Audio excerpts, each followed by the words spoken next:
السلام علیکم دوستو، وقف بورڈ کو بچانے کے لیے ہندوستان میں ہر ایک انسان کوشش کر رہا ہے، چاہے وہ کوئی علماء کرام ہو یا کوئی عام انسان، لیکن خاص طور سے علماء کرام اس پر بہت ہی بڑا کوشش کر رہا ہے۔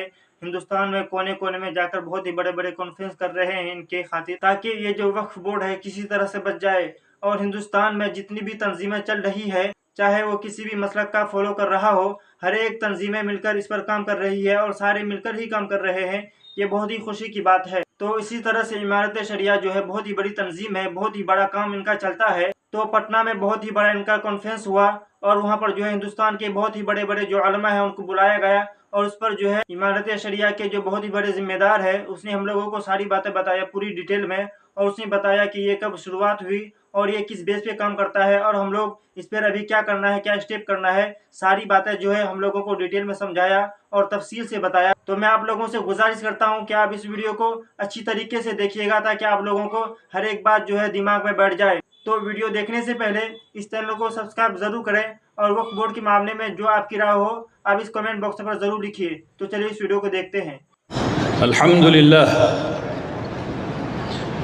الحمدللہ وکفا والصلاة والسلام على عباده الذین اصطفا، خصوصاً على افضلهم وخاتم النبیین محمد الصادق الامین وعلى آلہ وصحبہ اجمعین۔ اما بعد، اللہ کا شکر ہے کہ اللہ تبارک تعالیٰ نے مجھے اور آپ سب کو یہ توفیق دی کہ اس کے بھیجے ہوئے دین کے ایک اہم رکن یعنی کہ وقف کے تحفظ کے لیے ہم سب لوگ یہاں جمع ہو سکے۔ سبحان اللہ و بحمدہ، سبحان اللہ العظیم۔ آج میری گفتگو 4 چیزوں پر مبنی ہونے والی ہے۔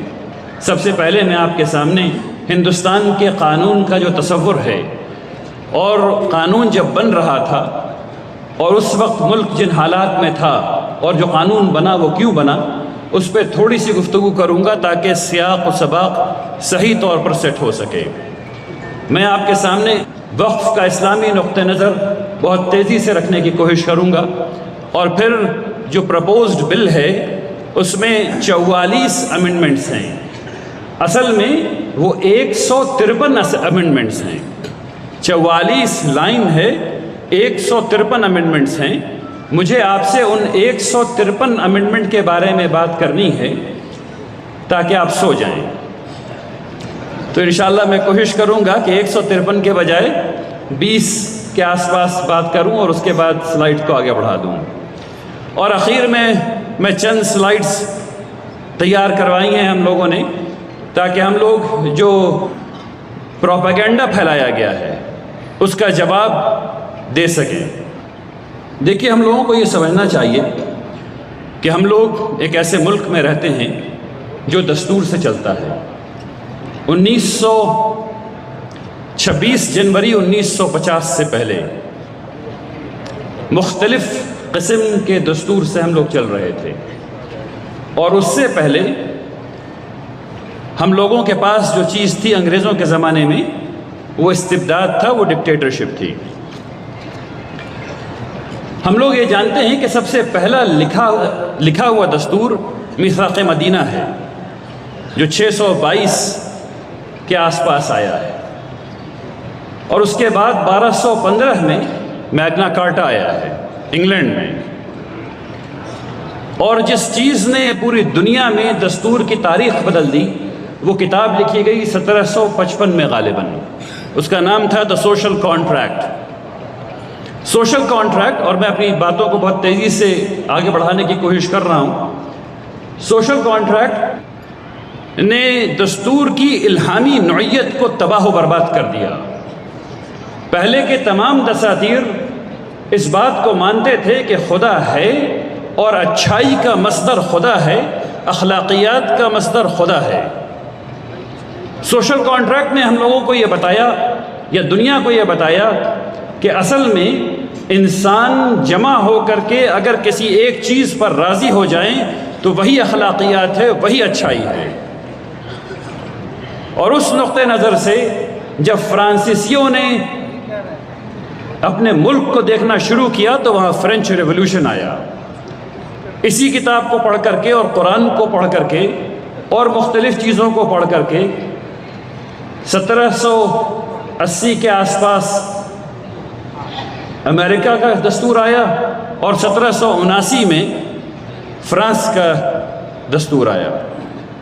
اس کتاب نے جو بات کی وہ یہ کی کہ اس نے کہا کہ collective will of people will define what is goodness. انسان جب مل بیٹھیں اور ان کی رضا کسی چیز پر ہو جائے تو وہ اچھائی ہے۔ اسی لیے آپ نے دیکھا کہ ایک وقت آیا اس ملک میں جب زنا ایک کرائم تھا اور اس کے لیے 7 سال جیل ہوا کرتی تھی، اور پھر وہ ختم ہو گیا اور وہ کرائم نہیں رہا اور اب اس کے لیے جیل نہیں ہوتی۔ انسان نے دیکھا کہ اس کو یہ چیز پسند ہے، اس نے وہ چیز اپنا لی، اور یہی فرق ہے انسان کے بنائے ہوئے دستور میں اور اللہ سبحانہ و تعالیٰ کے دستور میں۔ اب اس چیز کو اپنے ذہن میں رکھیے اور 1901 سے لے کر کے 1950 تک کے ہندوستان میں چلیے، بلکہ پوری دنیا میں چلیے اور دیکھیے کہ دستور کیسے کیسے تبدیل ہو رہے ہیں۔ 1901 سے لے کر کے 1950 کی تاریخ دنیا کی سب سے زیادہ خونریز تاریخ رہی ہے۔ پہلی عالمی جنگ میں تقریباً 1.5 سے 2 کروڑ لوگ جاں بحق ہو گئے ہیں۔ دوسری عالمی جنگ میں 6.5 سے 8 کروڑ لوگ مارے جا چکے ہیں، اور دونوں میں ہندوستان کے سپاہی مارے گئے ہیں اور بہت زیادہ مارے گئے ہیں۔ 1929 میں بنگال فیمن ہوا ہے جس میں تقریباً 30 لاکھ لوگ مارے گئے ہیں۔ آپ کو یاد رکھنا چاہیے کہ جب 30 لاکھ لوگ جاں بحق ہوئے تو پورے ہندوستان کی آبادی اس وقت صرف 38 کروڑ تھی، آج 144 کروڑ ہے۔ اس وقت صرف 38 کروڑ تھی، اور 38 کروڑ میں 30 لاکھ لوگ کھڑے کھڑے گر کے مر رہے تھے۔ ایسے وقت میں ہندوستان کے دستور کے بارے میں بات ہو رہی ہے۔ ہندوستان آزاد ہوا چاہتا ہے، ہندوستان غریب ہے، تعلیم نہیں ہے، بھوکمری ہے، انڈسٹری نہیں ہے۔ ہندوستان آزاد ہو رہا ہے اور 565 ریاستیں 15 اگست 1947 کو 565 ریاستیں ہیں، اور ان ریاستوں میں فورن ریاستیں بھی ہیں، یعنی کہ ایسی ریاستیں ہیں، اور ان تمام ریاستوں کے پاس یہ حق حاصل ہے کہ انہیں یا تو ہندوستان کے ساتھ رہنا ہے، یا پاکستان کے ساتھ جانا ہے، یا اپنا ملک بنانا ہے۔ اور پھر ایک کھیل شروع ہوا تمام ریاستوں کو جوڑنے کا۔ تو جیسے جیسے جہاں بن پڑا، جیسے بن پڑا، ویسے ویسے کام کیا گیا۔ بات آئی گوا کی تو وہاں جنگ کی گئی اور اس کو انیکس کیا گیا، وہاں لوگ مارے گئے، لیکن جو شرائط تھی انیکسچر کی وہ یہ تھی کہ ہمارا جو آئلی قانون ہے وہ ہمارا رہے گا۔ اسی لیے ہندو کوڈ بل گوا میں نہیں لگتا۔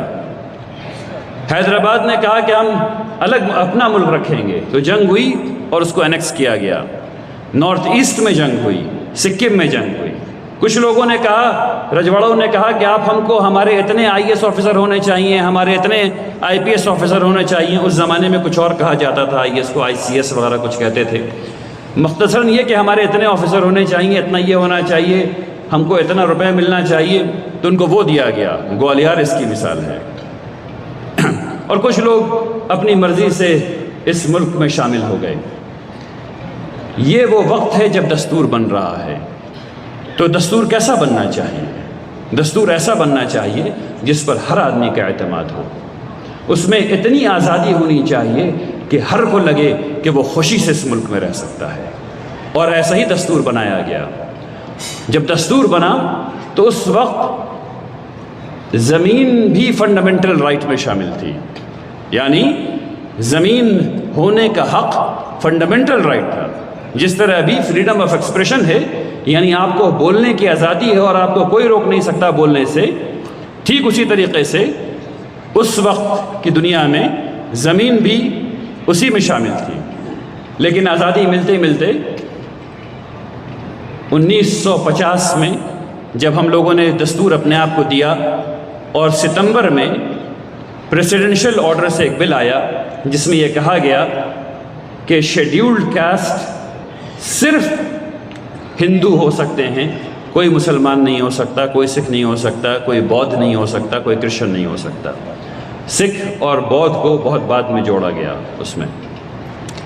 تو ایک خاص قسم کی اپیزمنٹ شروع ہوئی، اور میں نے یہ کہانی 5 منٹ لگا کر کے آپ کو کیوں بتائی ہے، وہ اس نقطے کے لیے بتائی ہے۔ اس وقت مسلمانوں نے، اور آج بھی غالباً ہم یہ سمجھتے ہیں کہ دستور ایک ایسی چیز ہے جو تبدیل نہیں کی جا سکتی۔ نہیں، غلط ہے۔ 105 امینڈمنٹس ہو چکے ہیں، یعنی دستور کو بدلا جا چکا ہے۔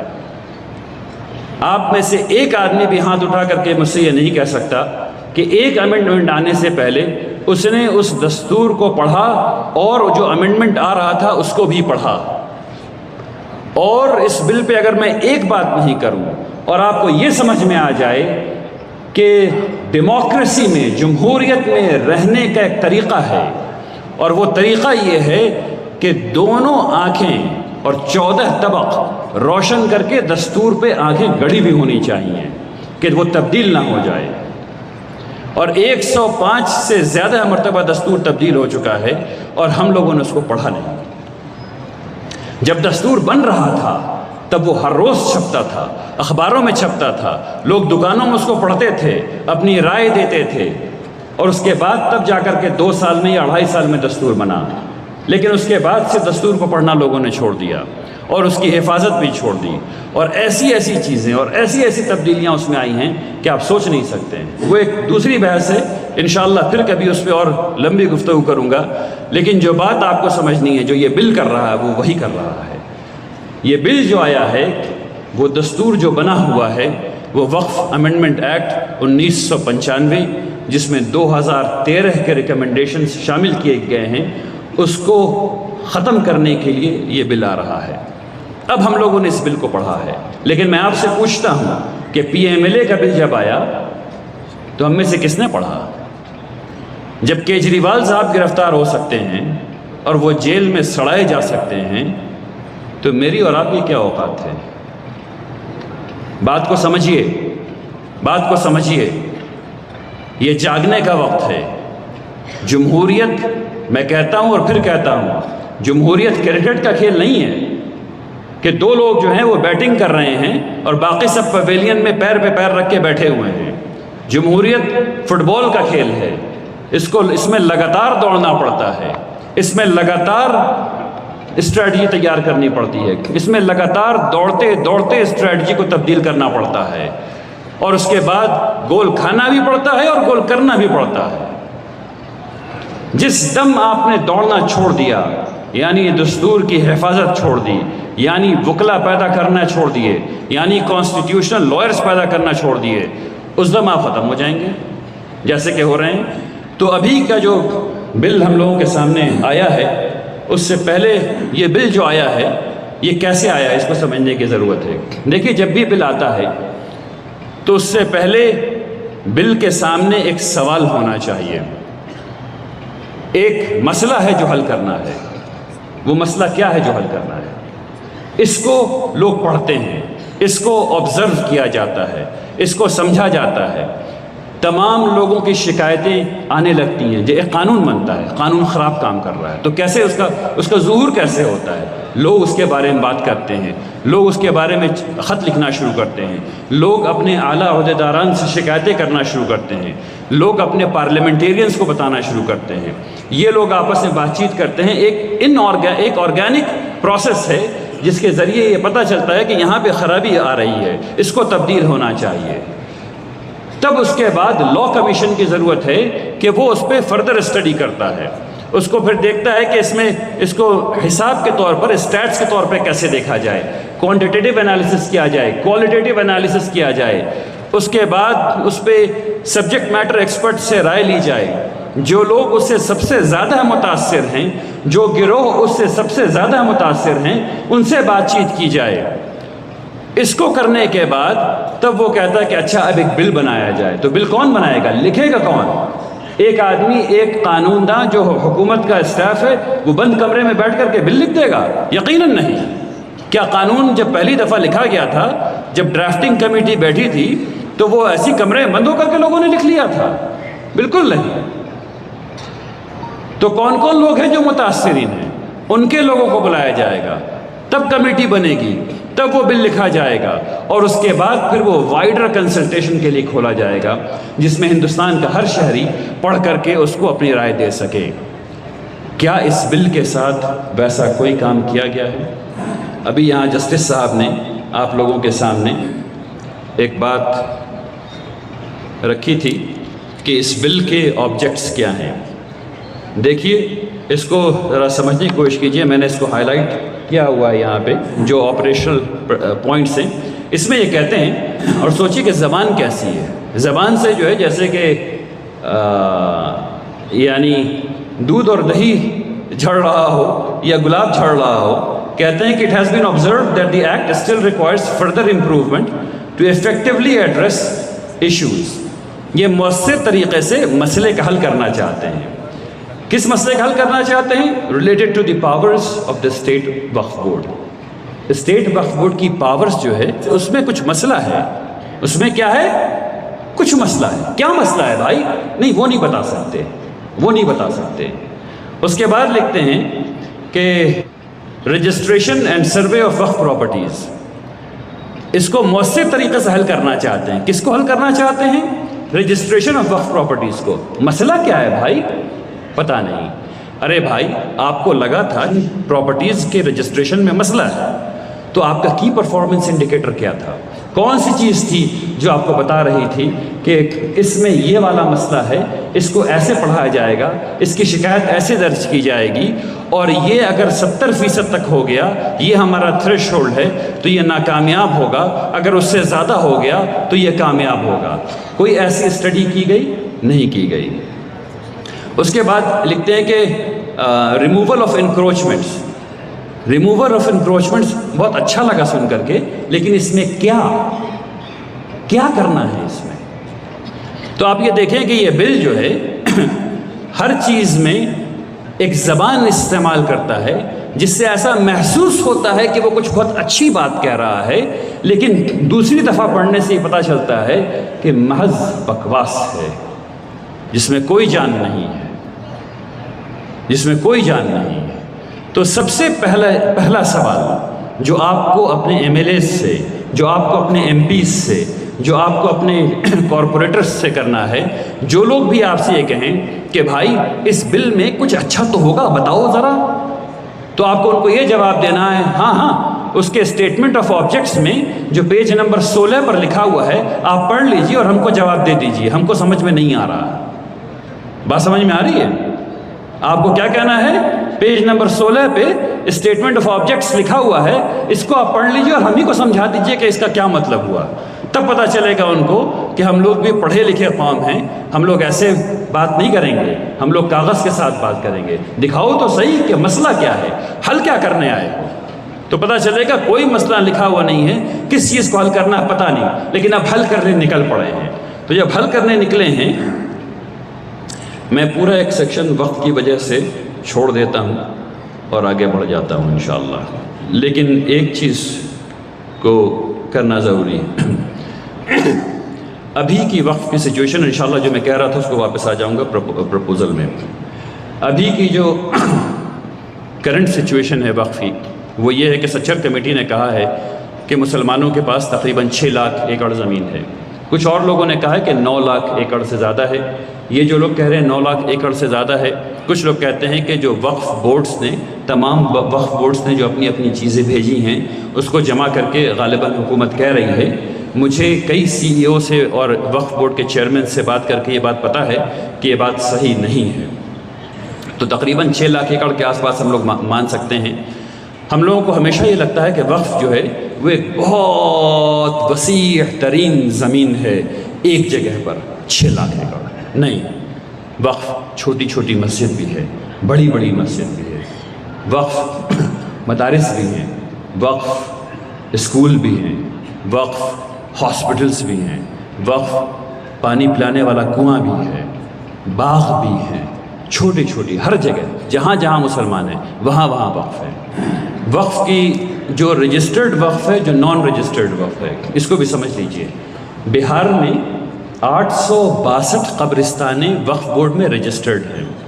حکومت نے اپنے پیسے سے، یعنی آپ کے پیسے سے، ٹیکس پیئر کے پیسے سے 9000 قبرستان جن میں کوئی ڈسپیوٹ نہیں تھا اس میں گھیرا بندی کروائی ہے، 9000 کی گھیرا بندی کروائی ہے۔ تو کتنے ان رجسٹرڈ ہیں قبرستان؟ 862 میں سے 9000 میں سے 862 ہٹا دیجئے تو 8000 سے زیادہ۔ اور آپ سب لوگوں کو پتہ ہے ایسے قبرستان کے بارے میں جس میں جب سیزن آتا ہے تو اس سیزن میں اس کو ڈسپیوٹڈ بنا دیا جاتا ہے۔ جب وہ ڈسپیوٹڈ ہو جاتا ہے تو حکومت اس کی گھیرا بندی نہیں کرواتی ہے۔ تو ایسے ہزاروں قبرستان ایسے ہیں جہاں میتیں دفن ہو رہی ہیں لیکن وہ ڈسپیوٹڈ ہو جاتا ہے کسی مہینے میں، اس لیے اس کی گھیرا بندی نہیں کروائی گئی ہے۔ ایک بات یہ بتائی جاتی ہے کہ ہندوستان سب سے بڑا، ہندوستان میں مسلمان رہتے ہیں اور اتنے 100 سال سے یہاں مسلمان ہیں، تو ایسا کیسے ہے کہ صرف یہیں وقف ہے اور باقی پوری دنیا میں کہیں وقف نہیں ہے؟ تو میں آپ لوگوں کو یہ بتانا چاہتا ہوں کہ غالباً سب سے بڑا وقف جو کئی 100 بلین ڈالر پر مبنی ہے اس کا نام ہے الحرمین وقف۔ کئی 100 بلین ڈالر پر مبنی جو وقف ہے اس کا نام ہے الحرمین وقف۔ پورا حج ٹرمینل جدہ میں وقف ہے۔ اس کے بعد الازہر یونیورسٹی کے پاس جو وقف ہے وہ کئی بلین ڈالر پر ہے، کئی بلین ڈالر پر ہے۔ موروکو میں جو وقف ہے وہ بھی کئی بلین ڈالر پر ہے۔ آپ کو یہ سن کر کے یہ حیرت یہ بھی نہیں ہونی چاہیے کہ وقف کے جو فکر ہے وہ صرف اسلام میں نہیں ہے، دوسری جگہوں پر بھی ہے۔ آپ امریکہ میں جائیں تو ہارورڈ یونیورسٹی کے پاس جو تعلیم کے لیے وقف ہے وہ 50 بلین ڈالر ہے، کئی ملکوں کی جی ڈی پی سے زیادہ 50 بلین ڈالر وقف ہے۔ ییل یونیورسٹی کے پاس 40 بلین ڈالر وقف ہے۔ اگر وقت ہوتا تو میں اس پہ آپ لوگوں سے گزارش کرتا اور آپ لوگوں سے پوچھتا کہ عمارت کی ماتحتی میں یہ وہ وقت کب آئے گا جب ہم لوگوں کے پاس تعلیم کے لیے، اساتذہ کی تربیت کے لیے اگر 50 بلین کا نہیں تو کچھ ملین ڈالر کا وقت تو ہونا ہی چاہیے، ہے یا نہیں؟ انشاءاللہ۔ اب آتے ہیں بل کی طرف۔ یہ جو 5 پوائنٹ آپ کے سامنے لکھے ہوئے ہیں، اگر کچھ یاد نہیں رہے تو اس کو یاد کر لیجئے۔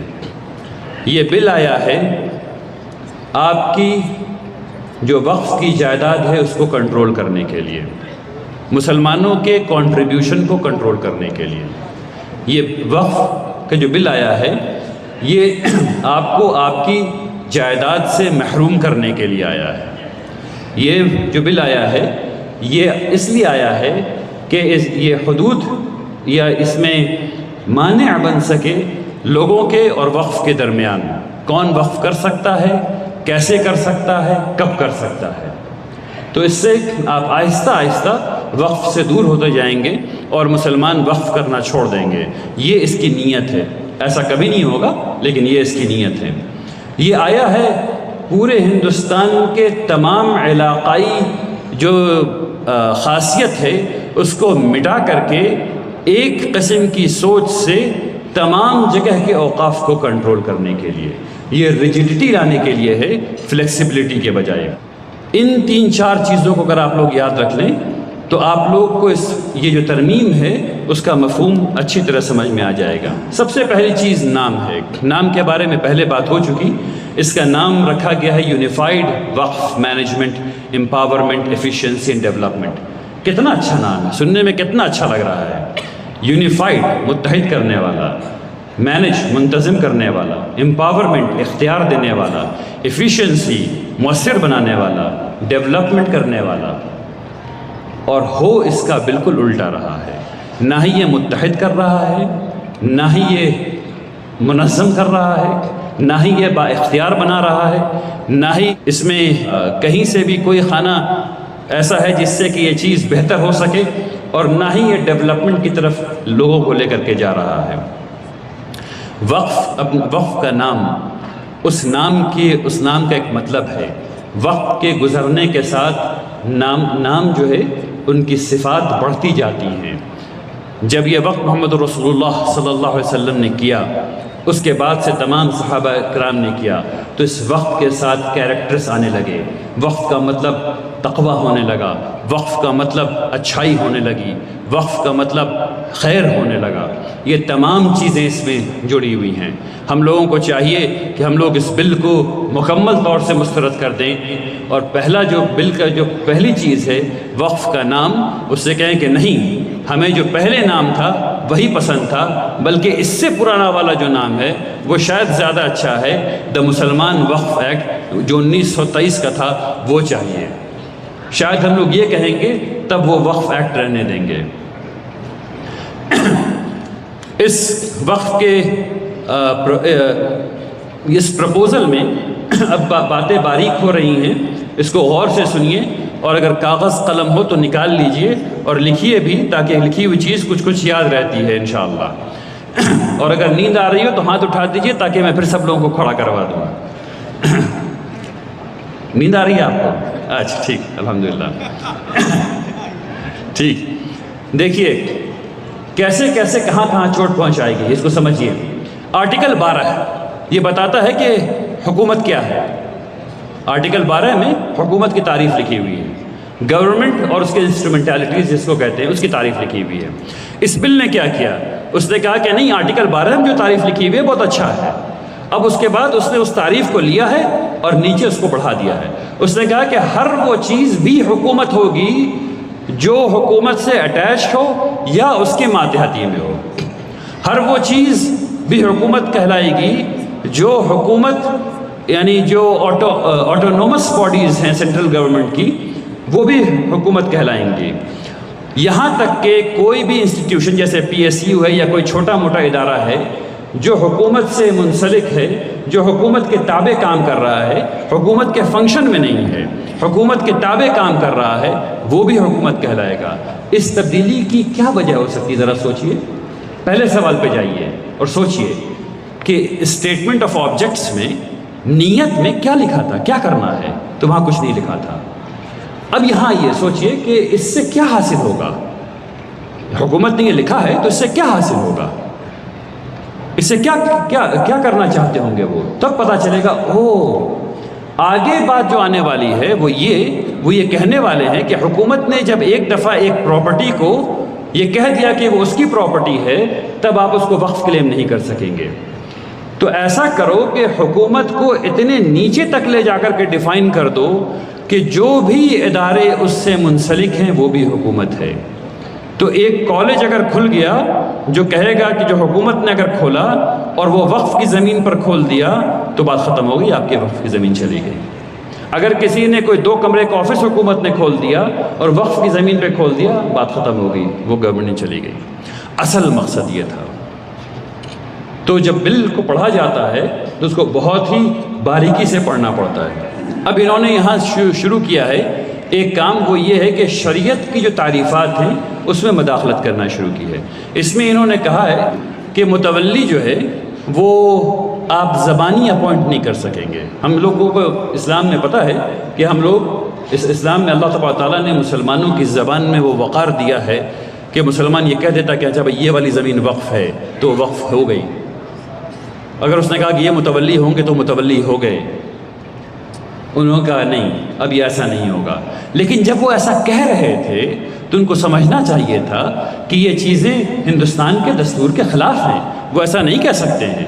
ہندوستان کا آئین 26B ہمیں اختیار دیتا ہے کہ ہم اپنی چیزوں کو مینیج کریں، تمام کمیونٹیز اپنی اپنی چیزوں کو مینیج کریں، اور یہ چیز ان کے پاس سمجھ میں نہیں آئی۔ ہندوستان کا آئین یہ بھی کہتا ہے آرٹیکل 13(3)A میں کہ جو کسٹمز ہیں کسی بھی کمیونٹی کے وہ قانون ہیں۔ اس کو یاد رکھیے، جو کسٹم ہیں وہ قانون ہیں، اور یہ ہمارا کسٹم ہے اس لیے یہ ہمارا قانون ہے۔ وہ اس کو بھول گئے۔ اور مزیدار بات یہ ہے کہ سپریم کورٹ نے بار بار اس بات کو کہا ہے یہ پریکٹس ویلڈ ہے، متولی کو وربلی اپوائنٹ کرنا ویلڈ ہے۔ یہ ایک نہیں تقریباً 5 سپریم کورٹ کیسز میں یہ بات آ چکی ہے۔ انہوں نے ایک اور بات کی اور وہ یہ کی کہ سروے کمشنرز جو ہیں پوری سروے میکنزم ہٹا دی۔ پہلے یہ ہوتا تھا کہ سروے کمشنر اپوائنٹ ہوتے تھے جو جا کر کے زمین کو اسیس کرتے تھے، اس کو کلاسیفائی کرتے تھے اور یہ دیکھتے تھے کہ یہ وقف کی زمین ہے یا نہیں ہے، پھر اس کی لسٹنگ ہوتی تھی وغیرہ وغیرہ، پورا ایک پروسیس ہے۔ اس بل سے وہ پوری آفس ختم ہو جاتی ہے۔ لیکن جو بات حکومت کو سمجھنی چاہیے وہ یہ کہ وہ جو ان لوگوں سے، سروے کمشنر سے اور سروے کے آفیسر سے جو طاقت لے رہی ہے وہ کلیکٹر کو دے رہی ہے۔ اب کلیکٹر جو ہے اس کی مجبوری یہ ہے کہ کلیکٹر پھنسا ہوا ہے بیچارہ، وہ کلیکٹ کرتا ہے ٹیکسز، تو وہ زمین کی رجسٹری کو نہیں دیکھ سکتا ہے۔ اس کو کہتے ہیں کانفلکٹ آف انٹرسٹ، وہ نہیں دیکھ سکتا، اور اس کو ان لوگوں نے جوڑ دیا ہے۔ اگر خدا نخواستہ یہ بل پاس بھی ہو گیا تو یہ سپریم کورٹ میں اوندھے منہ گرنا ہے، کیونکہ کانفلکٹ آف انٹرسٹ ہے۔ اچھے سے بہت ڈھیر سارے پوائنٹس ہیں، میں تمام چیزوں کو وقت کی وجہ سے نہیں کہوں گا۔ میں بہت معافی چاہتا ہوں، 10 منٹ کے بعد سے ایک پریس کانفرنس شروع ہو رہی ہے، اس لیے تمام چیزیں جو ہیں وہ رہ گئیں۔ انشاءاللہ میں ایسا کروں گا کہ اس جو پریزنٹیشن آپ دیکھ رہے ہیں اس کا اردو ترجمہ انشاءاللہ آن لائن کروا دوں گا، تاکہ یہ چیزیں آپ کے پاس رہیں، آپ کے سامنے رہیں، جس سے کہ آپ کو آسانی ہو جائے۔ آخر میں 2 یا 3 چیزیں صرف متس اور پروپیگنڈا میں آپ کے سامنے رکھ دیتا ہوں تاکہ آپ لوگوں کو آسانی ہو جائے ان چیزوں کو جواب دینے میں۔ ابھی آپ کے سامنے یہ بات آئی کہ یہ کہا جاتا ہے کہ وقف بورڈ جو ہے وہ تیسرا سب سے بڑا لینڈ اونر ہے، اصل میں یہ بات جھوٹ ہے۔ آپ کو یہ بات سمجھنی چاہیے کہ لوگ یہ کہہ رہے ہیں کہ 9 لاکھ ایکڑ زمین وقف کے پاس ہے، لیکن یہ بات غلط ہے۔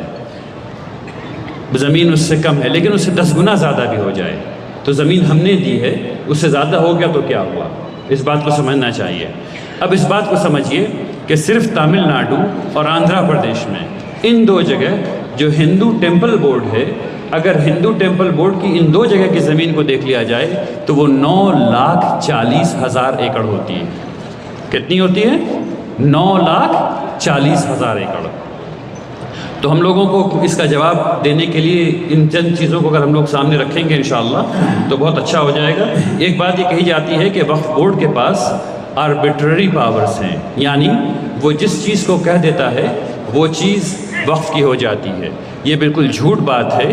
وقف بورڈ کے پورا ایک پروسیس ہے جس سے گزر کر کے ہی چیزیں جو ہیں وہ صاف ہوتی ہیں۔ اس میں وقف بورڈ جو ہے جب وہ خط لکھتا ہے لینڈ ریونیو ڈپارٹمنٹ کے پاس، رجسٹری کے پاس، وہاں سے جواب آتا ہے، اس کو سمجھا جاتا ہے، اس کے بعد فیصلہ کیا جاتا ہے کہ وہ زمین وقف کی ہے یا نہیں ہے۔ دیکھیے باتیں بہت ڈھیر ساری تھیں لیکن رہ گئیں، وقت کی کمی ہو گئی۔ میں دعا کرتا ہوں کہ اللہ تبارک تعالی ہم لوگوں کی مدد فرمائے، اللہ تبارک تعالی ہم لوگوں کو وہ قوت عطا فرمائے کہ ہم لوگ اس بل سے مسلمانوں کا دفاع کر سکیں اور اس کو ایکٹ بننے سے بچا سکیں۔